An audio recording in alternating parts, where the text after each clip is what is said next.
ஒட்டுமொத்தமாக தமிழகம் முழுவதும் இருக்கக்கூடிய எல்லா இடங்களில் கருப்பு கொடி பறக்கிட வேண்டும்.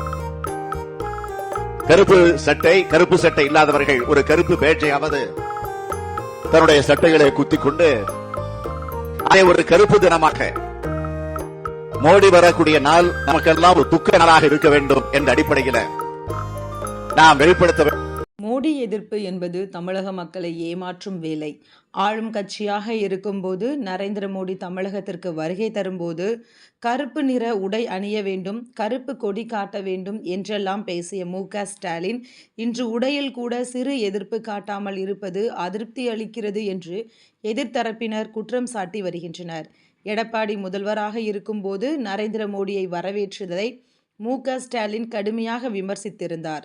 மக்களை ஏமாற்றும் மோடிக்கு பச்சை கம்பள வரவேற்பு என்றும் கோட் கூட கருப்பில் அணிய வேண்டும் என்றெல்லாம் கருத்து இருந்த ஸ்டாலின் எப்போதெல்லாம் நரேந்திர மோடி தமிழகம் வருகிறாரோ அப்போதெல்லாம் ஆளுக்கு முதலாய் திமுக குடும்பமே சென்று சிவப்பு கம்பள வரவேற்பு கொடுக்கின்றனர்.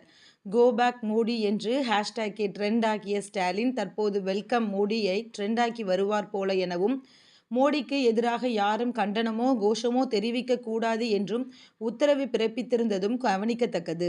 ஸ்டாலினின் இதுபோன்ற செயல்களை சமூக ஆர்வலர்கள் கடுமையாக விமர்சித்து வருகின்றனர் என்பதும் குறிப்பிடத்தக்கது.